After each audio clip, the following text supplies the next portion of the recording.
우리는 지난 두 주일에 거쳐서 야복 나루토에서 벌어진 하나님의 사자와 야곱 간의 씨름에 대해서 살펴보았습니다. 2주 전에는 이 씨름의 배경을 설명하면서 야곱이 드디어 하나님을 의지하게 되었다라는 말씀을 드렸습니다. 그리고 지난 주에는 이 씨름의 과정에서 야곱이 또한 비로소 하나님을 만나게 되었다, 그런 말씀을 드렸습니다.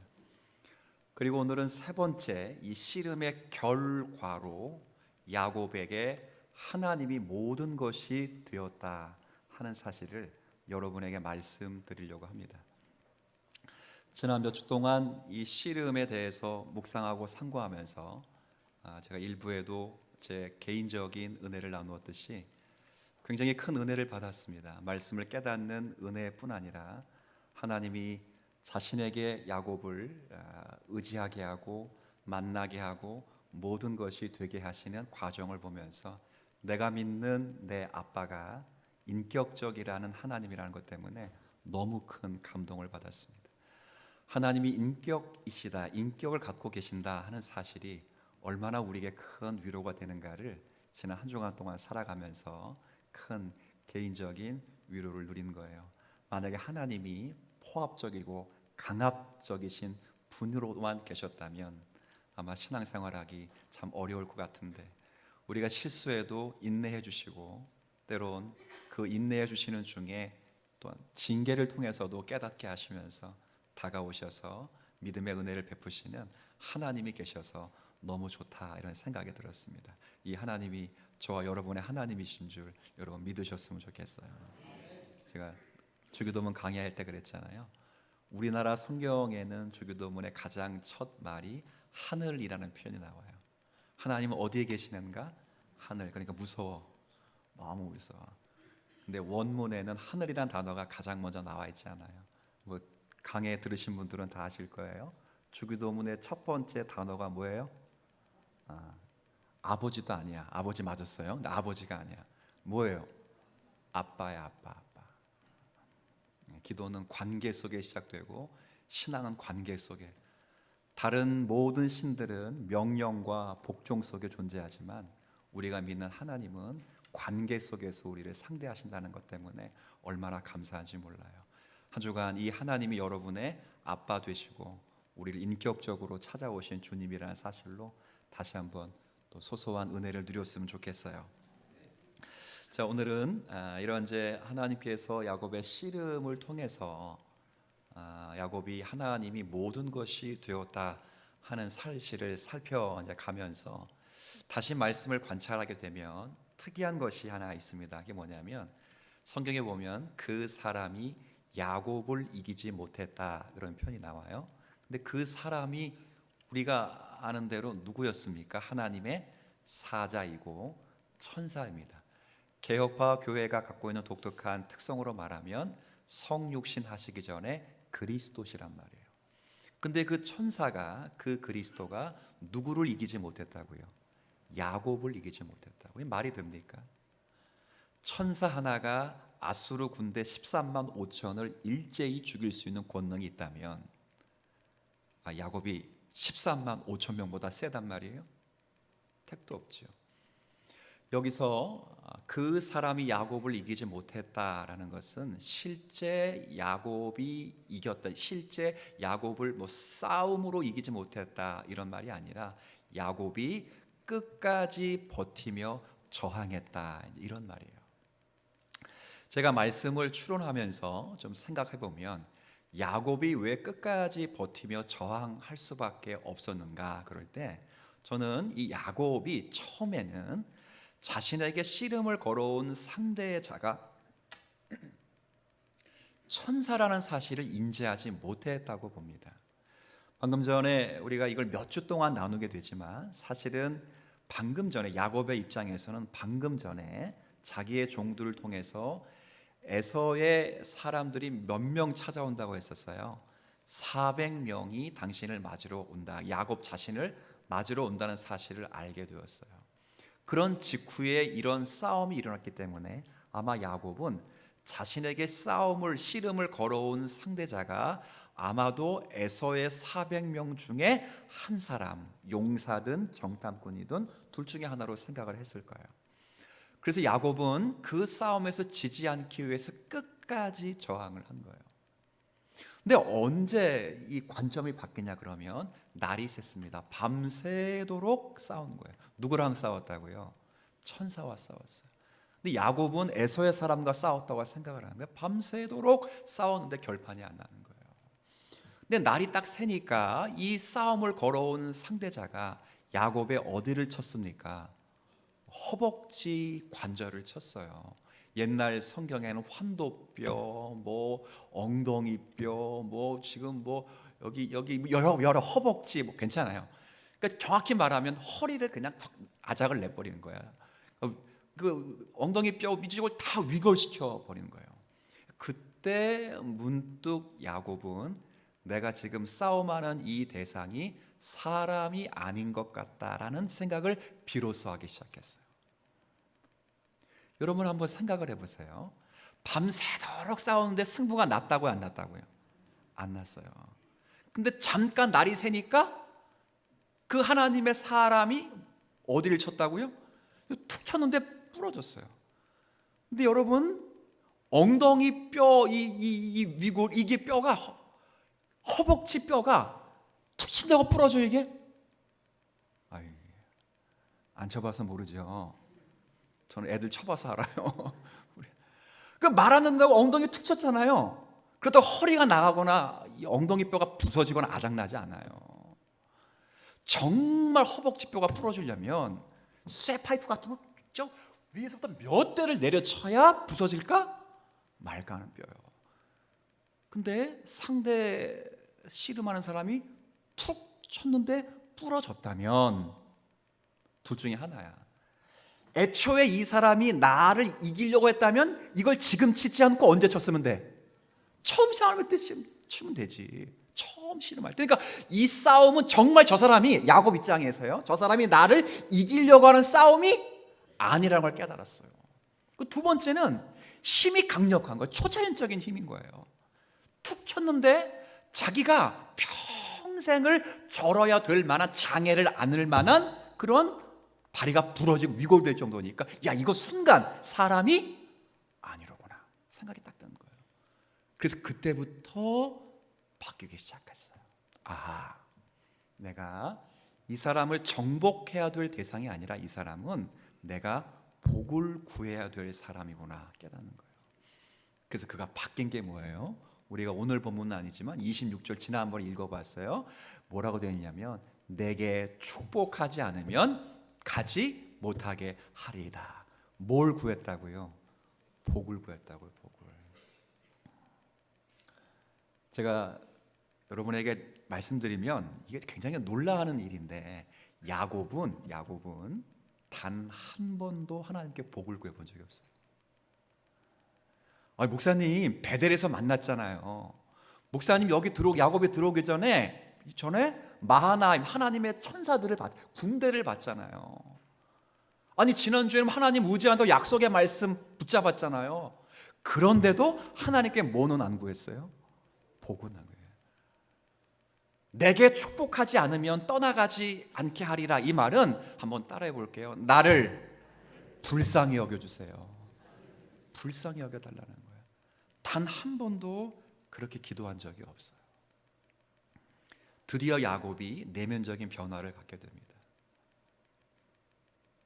이 내면적인 변화는 큰 변화예요. 지금까지 자기를 신뢰했던 야곱이 더 이상 장애를 안고 나서 자신을 신뢰할 수 없다는 사실을 깨닫고 하나님을 붙잡아야 되겠다라는 마음으로 나를 뭐 해달라고요? 불쌍히 여겨달라는 거예요. 이게 성도들이 누리는 가장 큰 복입니다. 여러분 팔복 잘 아시죠? 예수님이 8가지 복에 대해서 말했어요. 첫 번째 복이 뭡니까? 심령이 가난한 거예요. 그러니까 성도들이 누리는 가장 첫 번째 복이 뭐냐? 심령이 거지가 되는 거예요. 거지. 그래서 하나님 나를 뭐 해달라고요? 거지가 맨날 하는 게 뭐예요? 구하는 거예요. 불쌍히 여겨달라는 거예요. 야곱이 드디어 심령이 가난한 사람이 된 사람이 되었습니다. 제 동기 목사님이 유럽에 있으면서 종교개혁지를 이렇게 탐방하다가 독일의 마틴 루터가 종교개혁을 시작할 수 있었던 비텐베르크 성당을 다녀왔어요. 근데 그 옆에 비텐베르크 성당에 루터의 박물관이 하나 있습니다. 그 박물관에 루터의 글, 루터가 읽었던 성경, 루터의 유품들이 쭉 전시가 되는데 가장 중요하고 가장 아끼는 유품이 하나 있어요. 그게 뭐냐면 루터의 유서예요. 유서. 그 마지막 죽어가면서 했던 마지막 말이 딱 문자로 남아 있어요. 뭐예요? 뭘 것 같아요? 이렇게 되어 있어요. We are beggar. It is true라고 했어요. 이게 뭐예요? 우리는 거지다. 이것은 진실이다. 이 말이 무슨 말이에요? 지금 루터가 종교개혁을 하고 수없이 많은 사람에게 존경을 받을지라도 루터 자신은 나는 항상 하나님의 은혜가 필요했던 사람입니다 고백한 거예요. 그 자신은 그래서 자기는 뭐라고요? 나는 뭐라고요? 거지. 우리 모두는 그런 입장에서 거지라는 거예요. 야곱이 그렇게 변한 거예요. 하나님을 의지하며 그렇게 살아가는 사람으로 드디어 바뀌었습니다. 물론 외형적인 변화도 있어요. 내면적인 변화가 있고 나면 외형적인 변화로 평생 다리를 절어야 되는, 지팡이를 의지해야 되는 그런 아픔을 갖고 살아가야 되는 거예요. 더 이상 혼자 살아갈 수 없고 지팡이를 의지하며 살아가듯이 하나님의 도움과 하나님의 은총이 없이는 살아갈 수 없다는 사실을 비로소 깨닫게 되는 것. 그래서 하나님이 오늘 본문 제목처럼 나의 뭐가 되었다고요? 모든 것이 되는 순간이 바로 오늘 본문의 사건이라 그 말입니다. 아마 여러분들이 이런 설교를 들으면 약간 의아해하실 수 있어요. 아니, 야곱이 평생 절름발이로 이렇게 안고 살아가는데 그래도 하나님이 해도 너무하신 것이 아니냐, 이런 생각을 좀 하게 될 거예요. 그렇잖아요. 좀 타일러서 이렇게 고쳐주시지, 돌아오게 하시지, 그의 심령을 낮추시지, 평생 다리 절고 장애인이 되도록 살아가게 하셨으니 하나님 너무 과한 거 아니냐, 이런 생각을 했을 거예요. 근데 한번 곰곰이 생각해 보십시오. 과연 이것이 하나님에게 불평할 일인가? 그렇지 않아요. 하나님이 야곱에게 어떻게 했습니까? 지금까지. 그리고 야곱은 하나님께 어떻게 반응했어요? 야곱은 꿋꿋이 불순종했어요. 근데 하나님은 지독할 만큼 인내하셨다고요. 하나님은 수도 없이 당신의 계시와 말씀으로 야곱을 찾아가셔서 그의 빈 영혼, 축복권은 받았고 축복의 장자의 권을 명예로서 받았지만 그 내용은 비어있는 그 마음을 끊임없이 말씀과 계시를 통해 충격을 주었어요. 가깝게는 20년 전에 베델에서 찾아가셔서 영적인 눈을 열어주셔서 하나님으로부터 내려오는 사닥다리를 보게 하시고 하늘의 천사가 그 사닥다리를 아래 위를 번갈아가며 내려오는 큰 환상을 보여주셨다고요. 그리고 가나안 땅에 처음 들어올 때는 지금 야곱과 씨름하는 이 사람은 천사 하나일지라도 가나안 땅, 약속의 땅 처음 들어올 때는 그 천사를 수도 없이 많이 보여주셨어. 육안의 눈을 열어주심으로 야곱이 그 지형을 마하나임, 하나님의 천사들을 보았다. 즉 하나님의 군대라고 봤다. 하나의 천사를 본 게 아니에요. 그렇게까지 역사하셨어요. 그런데도 야곱이 자신을 꺾지 못했다는 거예요. 그래서 하나님이 이렇게 찾아가는 거예요. 이건 제가 아까 처음에 3주 동안 묵상하면서 개인적으로 소소한 은혜를 누릴 때 하나님은 어떤 하나님이셨기 때문에 제가 감사하다 그랬어요. 인격적인 거예요. 이게 인격인 거예요. 이게 인격. 정말 이게 인격적인 거예요. 하나님은 지금도 자기 백성에게 행하시는 일은 이와 같아요. 똑같아요. 하나님이 성령 하나님을 보내주셔서 지금도 하나님의 말씀으로 여러분의 영혼에 충격을 주셔요. 지금도 주의 말씀이 전해지고 들려지고 깨닫게 되고 묵상하게 되므로 여러분의 마음을 계속 녹화하시며 충격을 주신다고요. 근데 우리가 하나님의 말씀을 아는 말씀이라고 생각이 들고 지난번에도 비슷한 말씀으로 들었다고 생각하기 때문에 우리가 충격을 받지 않고 있다고요. 근데 주님이 거기서 계속 노크하시는 거예요. 그 노크 소리에 여러분이 화인 맞지 않고 양심의 영혼의 문제를 깊이 각성해서 영혼이 경성되고 여러분이 삶의 자리에서 돌이켜 회개하고 다시 주의 말씀으로 돌아가기를 간절히 원해서 주님이 말씀을 주시는데, 그 말씀에 충격을 받지 못하면 양심에 화인 맞은 사람이에요. 이때 꼭 기억하세요. 그 사람이 야곱과 같은 위치에 있다면, 즉 하나님의 선택받은 백성이라면 하나님은 물리적인 충격을 주어서라도 깨닫게 하시는 하나님이라는 사실을 여러분이 기억하셔야 돼요. 물론 맞으면 아파요, 안 아파요? 아파요. 그 일 때문에 근심돼도 울기도 해요. 그러나 하나님은 그렇게 해서라도 내 백성이 지옥에 가는 것을 막으실 수 있는 하나님, 그게 인격적인 하나님이에요. 너 안 할래? 그럼 그만둬. 이게 인격적인 게 아니에요. 예수님이 뭐라고 말씀하셨습니까?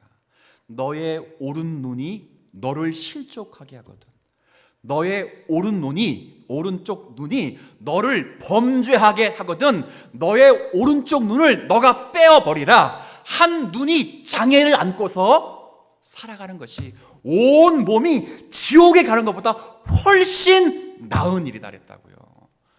그 말씀을 하신 분이 누구라고요? 예수님. 오른손이 너를 범죄하게 하거든 그 오른손 도끼로 잘라버려라. 한 손이 평생 장하게 되어서 살아가는 것이 온몸으로 지옥으로 가는 것보다 훨씬 나은 일이다. 누가 하신 말씀이에요? 예수님이 하신 말씀. 예수님이 인격이 없는 분이에요? 막지한 그런 분이 아니에요. 여러분의 마음의 문을 계속 두드리는데 여러분이 응답하지 않으면 그 문을 뭐 해야 돼요? 부숴야 되는 거예요. 야곱이 오늘 그렇게 하나님을 만나는 거예요. 만일 야곱이 하나님의 백성이 아니었다면 하나님은 이런 일들을 행하지 않으십니다. 상관없다, 끝내면 되는 거예요. 근데 그가 하나님의 선택받은 백성이기 때문에 하나님은 야곱을 향한 당신의 관심과 간섭을 멈추지 않아요. 물론 당장은 아파할 수 있어요. 당장은 매 때문에 그래서 큰 근심과 충격을 받을 수 있어요. 그러나 이것은 자녀를 길들이기 위한 훈육의 방식이기 때문에 하나님 그렇게 선택하는 거예요. 그 성경의 징계라는 것은 자녀 만들기라는 뜻이에요. 그러니까 하나님이 여러분을 징계한다는 벌 준다는 게 아니에요. 뭐 하는 거라고요? 자녀 만드는 거예요. 어떻게 만들어요? 성령 하나님으로 말씀으로 충격을 준다고요. 여러분이 듣는 설교, 여러분이 읽는 말씀, 묵상하는 설교의 말씀으로 매일같이 성령이 여러분에게 찔르게 하고 영혼을 경성시키셔서 심령 골수를 찔러 쪼개게 하시고 여러분의 생각과 여러분의 뜻을 판단해서 이것이 하나님의 말씀에 합당한 것인가, 너의 과욕인가, 너의 욕망인가를 가늠할 수 있도록 계속 충격을 주시는데, 문제는 야곱처럼 하나님을 잘 알기 때문에, 야곱처럼 하나님의 선택받은 백성이라는 핑계 때문에, 야곱처럼 지혜롭기 때문에, 야곱처럼 성경을 잘 알기 때문에 충격을 안 받는 거예요. 그러면 하나님은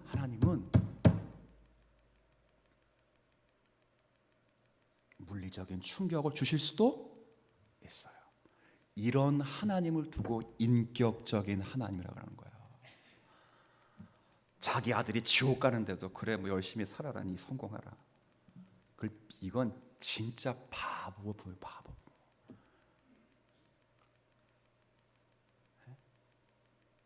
우리 뭐 신림동 지금 뭐 서현역 난리도 아니, 묻지마 살인 난리도 아니잖아요. 어떤 애는 뭐 영재 뭐 출신이기도 하고, 혹시나 요즘 아이들이 마약 얼마나 많이 합니까? 요즘 아이들 마약 많이 합니다. 각성제 엄청 마십니다. 혹시 그것 때문에 그렇게 하는 게 아닐까? 검사까지 해야 돼? 또 아니에요. 만약에 우리의 자녀가 마약을 하고 우리의 자녀가 그런 길로 갈 때, 그래 뭐 네 인생 네 거니까, 이게 인격적인 부모가 아니라 마약을 하면 손을 잘라서라도 끊어낼 수 있는 게 진짜 인격적인 부모인 거야. 무서우세요? 저는 하나도 안 무서워요. 하나님이 그러신 분이에요. 야곱을 수없이 놓고 했다고요.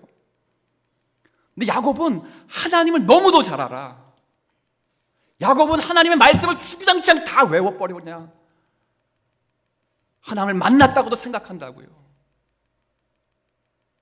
그러니 충격을 안 받아. 그렇게 하는 거예요. 교회 다니면서 제일 변화가 안 되는 건 누구냐? 마음 착한 사람. 그래도 마음 나쁜 사람 은혜 받는다 그런 말이 아니에요. 자기는 모든 게 착해. 모든 게 부지런해. 그래서 잠언서 읽다가 게으르는 자요, 가서 개미에게 배우라. 그러면 자기는 난 배울 게 없는데, 난 이미 부지런한데, 그런 거예요. 야곱이 좀 그렇다고요. 아이고 뭐 이 말씀 다 아는데 뭘? 아이고 뭐 난 뭐 늘 뭐 기도하고. 아니에요. 저 금요기도 때 늘 설교하잖아요. 은혜 받은 거 이야기해 보세요. 그러면 그래도 몇 달 전에 한 건 그래도 괜찮아. 20년 전에, 본인이 야곱인가? 20년 전에 은혜 받은 거 이야기하고, 더 놀라운 건 처음 예수 믿을 때 은혜 받은 거 이야기하고. 미안한 얘기지만 저도 듣느라 매일 듣고 자주 듣느라 힘들어. 제가 은혜 받은 거 이야기해 보세요. 그럼 오늘 은혜 받은 거, 어제 은혜 받은 거 이야기해 보라는 거예요. 권사님 은혜 받은 거 얘기해서 제가 얘기해 드릴까요? 옛날 옛적에, once upon a time, 옛날 옛적, 호랑이가 담배 피는 그 시점에. 아니 하나님 말씀에 충격이 없었습니까? 왜 여러분의 마음은, 왜 저의 마음은 그렇게 둔한 것입니까?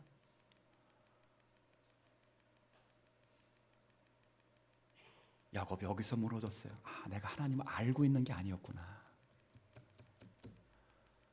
내가 하나님의 은혜를 의지했던 게 아니구나.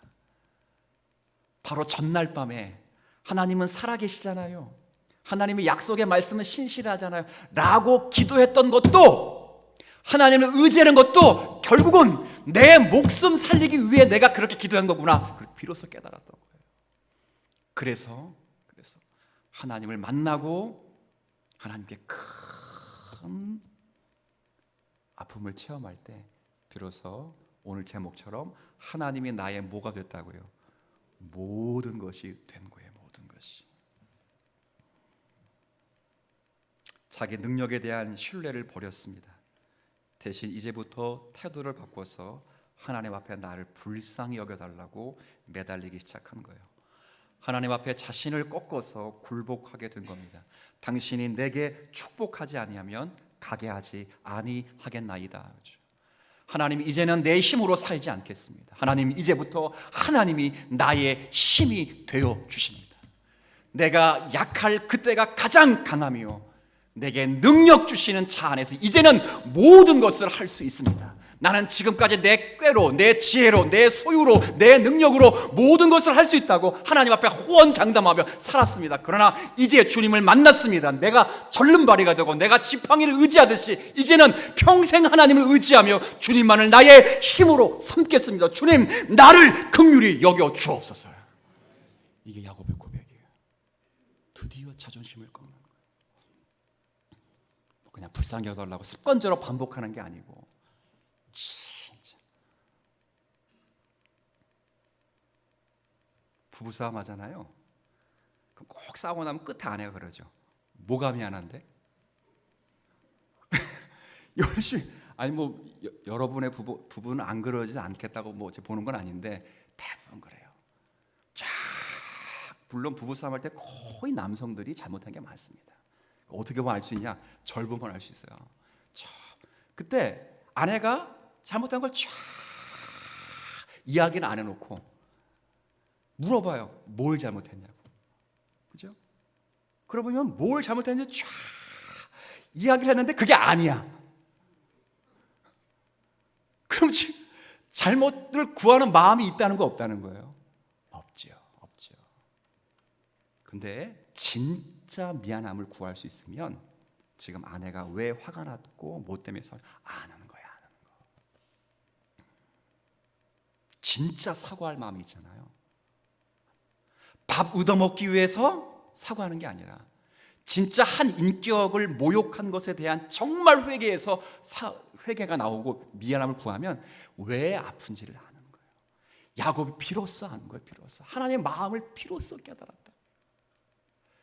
지금까지는 맞지 않기 위해서, 지금까지 더 잘 살기 위해, 지금까지는 성공하기 위해서 하나님의 이름도 써먹고 하나님의 능력도 빌어오고 이름 가지고 사기도 치고 다 했어요. 하나님 없이 그런 일을 한 게 아니야. 거기다 약속의 말씀도 다 끌어들여다가 하나님은 신실하신 분이요, 하나님은 살아계신 분이요, 하나님은 언약에 다 끌어들였다고요. 근데 전부 지향성은 자기를 위해 자기를. 그러다가 전부가 무너지고 하나님이 아니고서는 나는 아무것도 아니로구나를 깨닫고 비로소 처음 한 말이 하나님 살려주세요. 이 말 처음 했어요. 이때 나이가 몇 살이라? 아니 도망간 나이가 77세라니까. 20년에 다시 왔어. 20년 만에 돌아왔으니까 97세예요. 여러분 들으면 또 이럴 거예요. 에이, 툭 쳐도 부러질 나이 됐네 이럴 거라고요.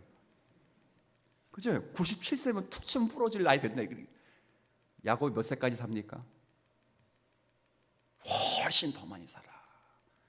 이때 야곱의 육체 나이는 40대. 저보다 젊다고요. 육체 나이가. 지금 이때 나이가 97세라도 그가 앞으로 살아가는 수명에 비하면 지금 40대에서 한참이야. 근데 한참이니까 그렇게 살아온 거예요. 자기 힘 믿고 자기 능력 믿고 살아오다가 하나님을 드디어 대면하고 지난주에 만나고 나서 변화된 것이 뭐냐? 그 하나님이 나의 인생의 전부가 되어야 돼. 전부가. 자기가 추구해야 되고 자기가 비전을 삼아 자기가 소망을 자기가 닮아야 되는 단 한 분이 있다면 바로 하나님이시다라는 거야. 이해되셔요? 다 바뀐 거예요. 다. 세상이 말하는 건 힘이 있는 거예요. 강한 거예요. 근데 성경은 달라요. 성경이 말하는 강함은 더 이상 나 자신의 힘을 의지하며 살아가는 것이 아니라 천지 만물을 창조하시고 그 만물을 지금도 오른손으로 붙들고 쓰실 수 있는 전능하신 하나님을 의지하며 살아가는 것, 이것이 정말 강함이에요. 강함. 여러분이 다 그런 성도가 되었으면 좋겠어요. 재물이 많든 적든 그거 중요하지 않습니다. 몸이 건강하든 약하든 사실 그거 중요하지 않아요. 우리의 삶에 있어서 육체적인 면에 있어서 중요하지만 여러분의 영적인 삶에 있어서는 아무 문제 없어요.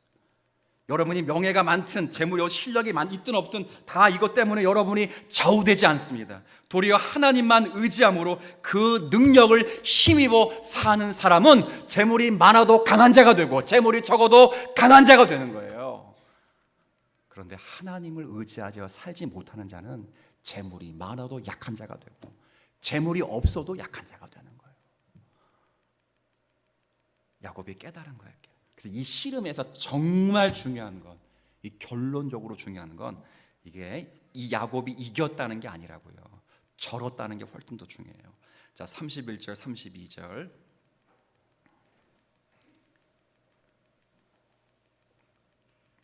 (31절) (32절) 같이 한번 읽어볼까요? 그가 분이엘을 지날 때에 해가 돋았고 그의 허벅다리로 말미암아 절었더라. 그 사람이 야곱의 허벅지 관절에 있는 둔부의 힘줄을 쳤으므로 이스라엘 사람들이 지금까지 허벅지 관절에 있는 둔부의 힘줄을 먹지 아니하라. 아멘. 여기 둔부라는 건 엉덩이 살을 말해요. 거길 쳤더니 허벅지 관절이 부러져 버린 거예요.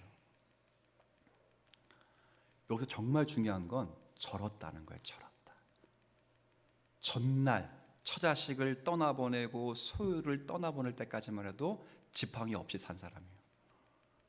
근데 그 다음날 아침 하나님을 만나고 날이 새어서 해가 딱 뜨고 처자식 앞에 섰을 때는 지팡이를 들고 절덜룩거렸어요. 아내가 볼 때 얼마나 치근했겠어요.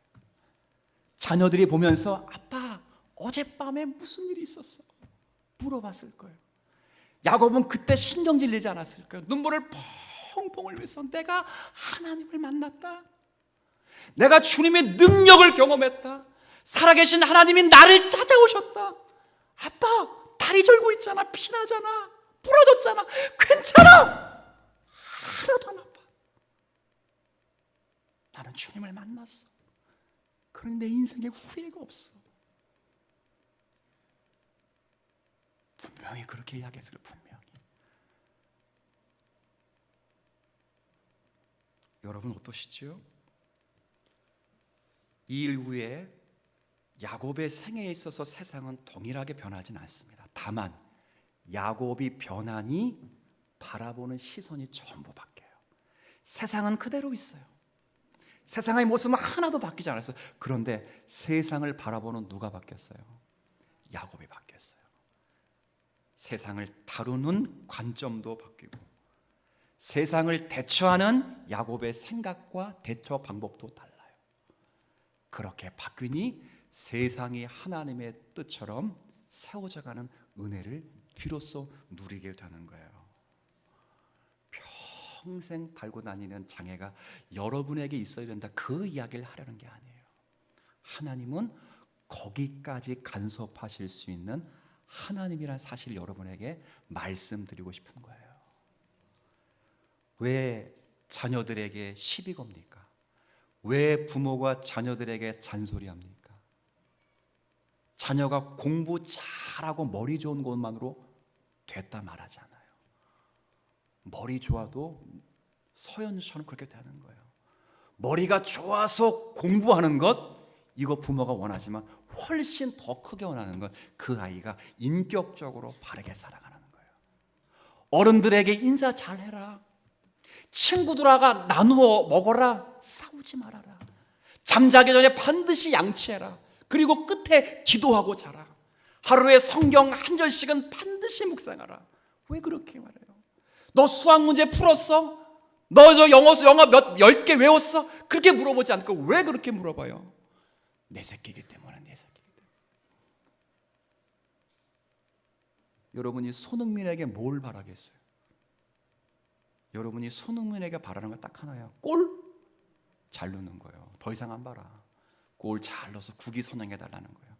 근데 여러분이 손흥민의 부모님이라면, 여러분이 손흥민이 여러분의 아들이라면, 손흥민이 집이 춘천이에요. 춘천에 오면 아빠는 축구 이야기하는데 엄마는 무슨 얘기할까? 밥 잘 먹고 다녀라. 아무 여자나 만나지 말아라. 돈 함부로 쓰지 말아라. 시간을 아껴라. 축구 얘기 해 안 해? 안 해. 자기 아들이기 때문에 온 국민이 손흥민에게 골 잘 넣으라고 다 염원하는데 엄마만큼은 너 골 못 넣어도 괜찮아.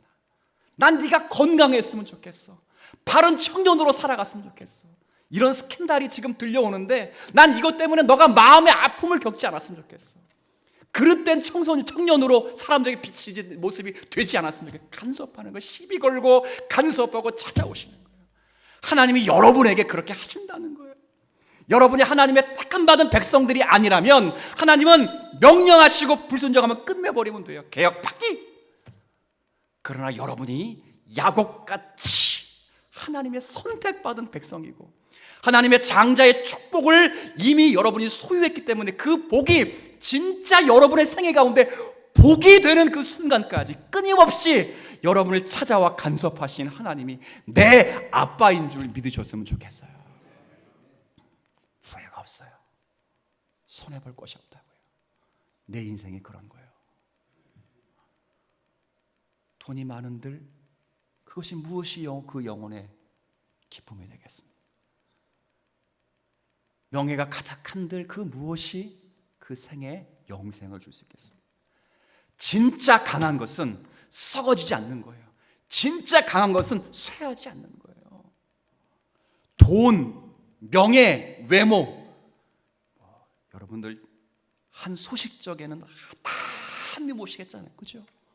근데 지금 여러분의 모습을 보면서 지금도 아름다우시지만 피부가 노화되고 몸이 쇠약해지면서 진짜 내 건강도 내 몸도 기껏해야 7, 80년이구나 깨닫는 거예요. 그게 강한 거예요. 진짜 강한 건 영원한 거예요. 무너지지 않는 거예요.